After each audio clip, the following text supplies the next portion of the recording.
ये 70 दिन तुमसे कोई नहीं छीन सकता, जानी कोई नहीं छीन सकता है। तो चलिए भैया शुरू करते हैं। आपके लिए बचे हैं 70 दिन सीए फाउंडेशन एग्जाम में। पहले 70 कहां से आए, क्या आए, कैसे आए, सब समझेंगे। हे गाइस साइड फ्रॉम किशोर इंदौर। स्वागत नंदन टू एवरीवन, आप सभी लोगों का बहुत बहुत स्वागत है। आइए बातों को, मुलाकातों को, जज्बातों को शुरू करते हैं। सबसे पहली बात समझते हैं हमारे पास कितने दिन बचे हैं। देखो यार, आपके पास बचे हैं 20 डेज अप्रैल के, ठीक है, प्लस 30 डेज आपके पास बचे हैं मई के, एंड मैं कंसीडरेशन में लेके चल रहा हूं 20 डेज आपके पास बचे हैं जून के। ये दिन आपके पास टोटल मिलाकर बचे हुए हैं। अब यहां पर देखो, बट ऑब्वियसली बात है सर मई 31 का महीना होता है, ये वाली बातें मत करना, पूरी बात सुनना, ठीक है। हाँ सर, तो भैया आपके पास दिन सफिशिएंट है क्या? टोटल मिला के 70 डेज आपके पास अवेलेबल है। क्या 70 दिन के अंदर हम बहुत अच्छे मार्क्स ला सकते हैं? How to score the best mark in 70 days, या फिर क्या 70 दिन के अंदर हम लोग बहुत अच्छा स्कोर कर सकते हैं? देखो एक बात समझो, सबसे पहले एक बात समझेंगे, क्या 70 दिन सफिशिएंट होते हैं? सबसे पहला सवाल आता है तो आंसर है हाँ, 70 days are sufficient respective to that कि आपने आज तक कुछ ना कुछ पढ़ा होगा। नहीं सर, मैं आज नींद में से उठाऊं, आज पढ़ना चालू करूंगा तो इट वुड बी डिफिकल्ट। जैसे जो 12th वाले बच्चे जिन्होंने अभी 12th की एग्जाम दिए, अगर वो सोच रहे हैं कि यार तुम 70 ले आओगे, तो भैया 70 डेज में आपके लिए हो सकता है मुश्किल हो। बट अगर आपने पहले कुछ पढ़ा है, कुछ दिमाग में है, अगर कुछ आपको किसी चीज का ज्ञात है, तो आप आराम से आग लगा सकते हो। आप समझते हैं सर 70 दिन के अंदर अपने को कैसे डिवाइड करना है। सबसे पहली बात आपको समझनी पड़ेगी, 70 डेज के अंदर आपका कोर्स कंप्लीशन डेट क्या होनी चाहिए। देखो मेरा ऐसा मानना है कि कोर्स कंप्लीशन डेट होनी चाहिए 30 अप्रैल, लेकिन सर वो बहुत जल्दी हो जाएगी। मैक्सिमम आपका कोर्स खत्म होना चाहिए 15 मई तक। 15 मई से अगर आगे आपका कोर्स गया तो वो नेगेटिव है। लेकिन यहां पर कुछ बातें समझना है। क्या आपका सिर्फ कोर्स खत्म करना है? बेटा कोर्स के साथ रिवीजन भी तो होना चाहिए। देखो जैसे अभी मेरे वन शॉट चल रहे हैं कि नहीं चल रहे हैं। हाँ, अभी टाइम वैल्यू ऑफ मनी का वन शॉट हुआ, उसके बाद लॉगरिथम का वन शॉट है, उसके बाद स्टैटिस्टिक्स का वन शॉट है। अभी सारे one shot back to back है, पूरा का पूरा 100% सारे चैप्टर्स के वन शॉट में डालने वाला हूं। अब इस बात को समझते हैं, आपका कोर्स के साथ एटलीस्ट 1 या 2 बार रिवीजन हो जाना चाहिए। सर टोटल कितने रिवीजन चाहिए? टोटल आपको चाहिए 3 से 4 रिवीजन। नहीं कर पाए तो आराम से हो जाएंगे, अभी भी शुरू करोगे तो हो जाएंगे, कोई दिक्कत वाली बात नहीं, ठीक है। तो भैया कोर्स प्लस रिवीजन जो है वो आपका 15 मई तक हो जाना चाहिए। 15 May is the sufficient date. इसके अलावा आपको क्या क्या करना है, देखो 15 मई तक ऐसे कैसे करोगे मैं आपको बताता हूं, क्योंकि अभी ऑलमोस्ट 1 महीना बचा है, तो ध्यान से सुनना। पहले होगा डेली स्टडी। मान लो सुबह सुबह तुमने कुछ पढ़ा वो हुआ स्टडी, ठीक है। फिर हो गया डेली रिवीजन, जो सुबह पढ़ा उसी को शाम को रिवाइज भी तो करना पड़ता है कि नहीं करना पड़ता है? हाँ रे बाबा, शाम को रिवाइज भी करना पड़ता है। उसके बाद हमें करना पड़ेगा 7 डेज रिवीजन। उसके बाद आपको करना पड़ता है 7 डेज रिवीजन। ये बहुत इंपॉर्टेंट है, 7 दिन के अंदर रिवीजन, वरना क्या होगा, चीजें भूलते जाओगे। इसे कहते हैं आगे पाठ पीछे सपाट। लास्ट होता है 21 डेज रिवीजन, यानी पढ़ने के 21 दिन के अंदर वापस से रिवाइज करना है। अगर किसी व्यक्ति ने ये फॉलो कर लिया जो भी आपके सामने लिखा हुआ है, मतलब पढ़ाई करी, फिर रिवाइज कर लिया रोज के रोज, फिर 7 दिन के अंदर रिवाइज कर लिया, फिर 21 दिन के अंदर रिवाइज कर लिया, भैया तुम यहाँ पे काउंट कर लो, एक बार पढ़ाई के साथ 3 बार रिवीजन कर लिया, इसके बाद तो बेटा भगवान से मुलाकात होती है। नहीं नहीं नहीं नहीं नहीं, इसके आगे कुछ नहीं होता बेटा, कुछ नहीं होता। इतना कोई कर पाते क्या इसके बाद? ठीक है, तो इससे क्या होगा, आप कंसेप्ट कभी भूलोगे नहीं, आपके दिमाग में कभी प्रॉब्लम आएगी नहीं। ठीक है सर, आप बोल रहे हो तो मान लेते हैं। ओके, अब यहां पर एक बात आती है, आपको इस दिनों में क्या क्या पढ़ना है, कौन सा स्टडी मटेरियल पढ़ना है, कैसे पढ़ना है, क्या पढ़ना है, सारी चीजें हैं। बट आपके लिए एक चीज मैं कहूंगा, अगर आपका कोई मित्र है, सिर्फ 30 सेकंड लूंगा, अगर कोई आपका दोस्त है, कोई मित्र है, कोई यार है जो अभी सीए फाउंडेशन की एग्जाम देने का सोच रहा है दिसंबर 23 में, तो आप उसे गाइड कर सकते हो भैया अनअकैडमी का सब्सक्रिप्शन लेने के लिए, जिसका अभी चल रहा है 20% ऑफ। सिर्फ 4 दिन का ऑफर है, आज चालू है 10 अप्रैल से लेकर 14 अप्रैल तक आप ले सकते हो। कोई भी अनअकैडमी का सब्सक्रिप्शन लो, आपको कोड यूज करना है जेडी सर, ठीक है। कोड क्या यूज करना है आपको? कोड यूज करना है जेडी सर, ठीक है। हाँ, मेरे को लगी रहा था थोड़ा कट गया स्क्रीन आज थोड़ी सी। चलिए ओके सर, बहुत सिंपल सी बात है। हाँ, बहुत सिंपल सी बात है। चलिए बस आगे बढ़ते हैं। अब आपको क्या क्या पढ़ना है, कैसे पढ़ना है, कैसे करोगे, आइए सर मैं आपको बताता हूँ। देखो सबसे पहले, मानो या ना मानो, सबसे पहले स्टडी मटेरियल होनी चाहिए। लेकिन सर आप तो बोलते हो कि स्टडी मटेरियल के क्वेश्चन मैथ्स में अच्छे नहीं है।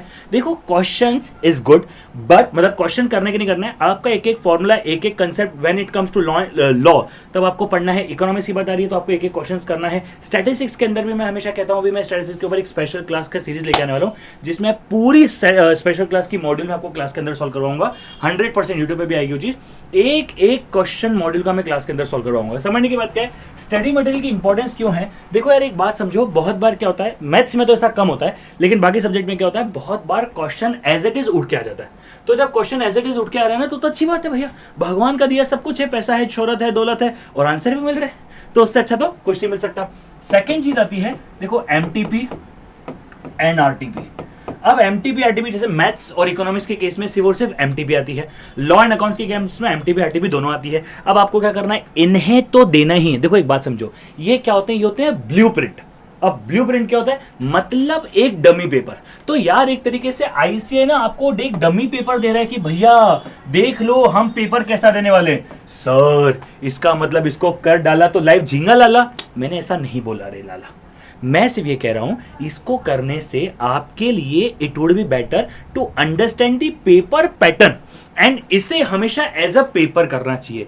मतलब वो एक तरीके से आपके लिए डमी पेपर है, आप ये मान लो, ठीक है। तो मार्क्स का आप एरिया ले सकते हो कि let's suppose time value of money 15 mark का दिख रहा है तो 15 का आ जाता है, ठीक है। So that is the point to get in reference. और बहुत बार ऐसा हुआ है कि एमटीपी, अच्छा एमटीपी सिर्फ उस ईयर की नहीं करना है। देखो मेरे हिसाब से मेरा ऐसा मानना है कि मई 18 से लेकर आपका जून 23 तक की सारी एमटीपी खत्म कर देनी चाहिए। मैं बताऊं एमटीपी आरटीपी से क्वेश्चन रिपीटेशन बहुत हाई है, बहुत हाई है। मतलब मैं आपको बताऊं लॉ में इस बार क्या हुआ था, 18-19 में क्वेश्चन, मतलब मैं एक और चीज लिखता हूं फिर समझाता हूं। लास्ट सबसे इंपॉर्टेंट, इसलिए कलर भी चेंज कर दिया, पास्ट एग्जामिनेशन क्वेश्चंस। अरे भैया इससे ज्यादा इंपॉर्टेंट तो कुछ होता ही नहीं है। और ये तो प्रैक्टिस किट में आपको मिल जाएगा, अगर खरीदना हो तो लिंक नीचे डिस्क्रिप्शन में दे दूंगा। आपके पास स्कैनर है तो भी काम चल जाएगा, अगर आपके पास किट टाइप में बुक है फ्री में अवेलेबल तो भी चल जाएगा। आपको प्रैक्टिस करने से मतलब है कैसे भी मटेरियल मिले, प्रैक्टिस किट से मिले वहां से ले लो, स्कैनर से मिले वहां से ले लो, फ्री में चाहिए किट ऐप में डला हुआ है वहां से ले लो, फर्क नहीं पड़ता उसमें। अब बात को समझेंगे। पता है बहुत बार क्या होता है, जैसे एग्जाम्पल देता हूँ, एक क्वेश्चन था जून 2019 सॉरी दिसंबर 2019 में आया था, नवंबर दिसंबर 2019 में आया था सीए फाउंडेशन में लॉ के अंदर। वही same question as it is उठ के दिसंबर 22 में भी आ गया। मजे की बात पता है क्या, वो क्वेश्चन ही गलत था क्योंकि वो रूल हट चुका है आईसीआई केस में से। समझने की बात समझना, समझने की बात सुनना, 2 मिनट शांति से, शिद्दत से, मोहब्बत से भैया, एकदम सुनना शांति से। Past examination question and MTP RTP का फायदा यह है कि वो कभी कभी सीधा उठ के आ जाता है। अब जब वो कभी कभी सीधा उठ के आ जाता है ना, तो भैया आपको फायदा मिलता है। कब से कब तक करें, देखो मई 18 से, मैं क्या बोलता है इसमें, मैं एक बात कह रहा तुम लोगों को, मई 18 से पहले के मत करो। सर क्यों, कर सकते हो कर लो। मैं कह रहा हूं देखो मई 18 से चालू हुई है सीए फाउंडेशन एग्जाम, इससे पहले थी सीपीटी, ठीक है, कॉम्पिटिटिव एप्टीट्यूड टेस्ट करके थी, ठीक है।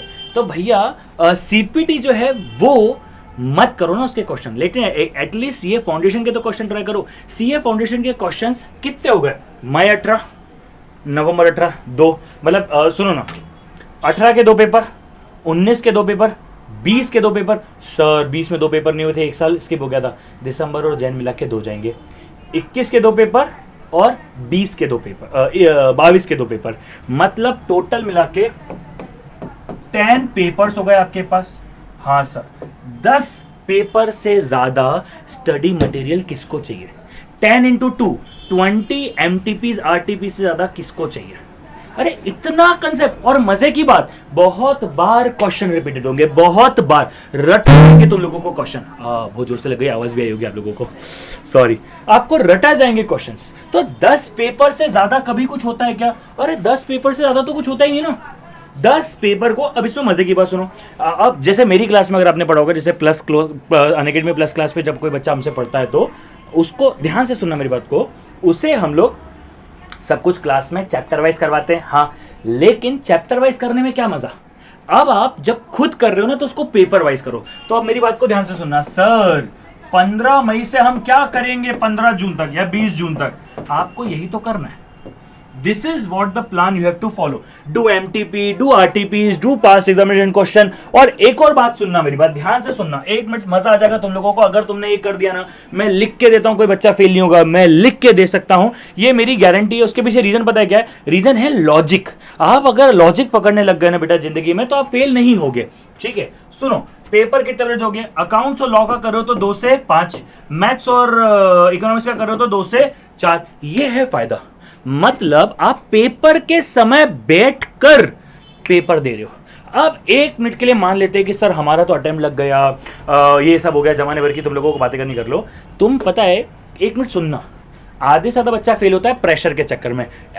Everyone agrees? Yes, everyone agrees कि आधे से ज्यादा बच्चा पेपर के प्रेशर में फेल होता है. 15 मई से लेकर 20 जून तक तुमने रोज पेपर दिए. तुम लोगों ने रोज बैठ के पेपर दिए, दिन भर. दिन में एक पेपर कंपलसरी देना ही है. अगर दिन में एक पेपर कंपलसरी दे दिया ना भैया, मैं तुमको लिख के देता हूं, इसके बाद कौन फेल कर सकता है तुमको? तुम्हारे फेल करने, तुम्हें आदत हो गई है पेपर देने की. एक दिन प्रैक्टिकल, एक दिन थ्योरेटिकल, एक दिन प्रैक्टिकल, एक दिन थ्योरेटिकल, एक दिन प्रैक्टिकल, एक दिन थ्योरेटिकल, रोज एक पेपर देते जाओ.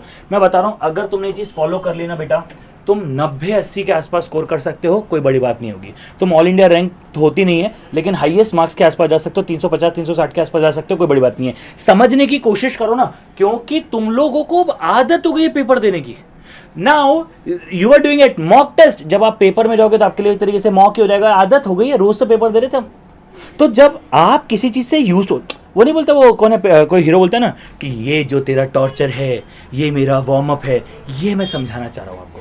तो जो आईसीआई टॉर्चर नहीं करता, बट मैं कह रहा हूं जो पेपर में टॉर्चर होने वाला है ना, वो तुम्हारा वार्म अप होना चाहिए. Are you getting my point? So this is the main reason that you should focus on this thing. थोड़ा एक ही पेज में अपन ने सब डाल दिया, लेकिन जरूरी है.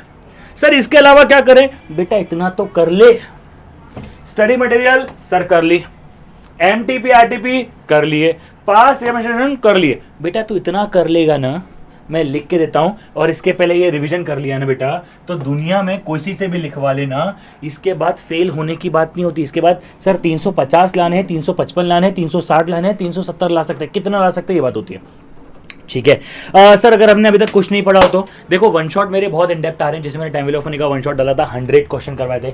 लॉगरिथम का वन शॉट ला रहा हूँ, 50 क्वेश्चन करवा रहा हूँ. हर एक चैप्टर के ऊपर मैं इतने क्वेश्चन आप लोगों को प्रैक्टिस करवा रहा हूँ, so that you would love to do it. ठीक है. So very important concept, very important point is कि आप लोगों को अगर बहुत सारा कंटेंट चाहिए तो मैं लेके आ रहा हूँ. आप टेलीग्राम चैनल हमारा फॉलो कर सकते हो, नीचे लिंक डिस्क्रिप्शन में देखे रखिए. आपको जाओ जाके टेलीग्राम चैनल को अभी सब्सक्राइब कर लो. आपको सारे लिंक, सारे नोट्स, हर एक चीज वहां मिल जाएगी. ठीक है.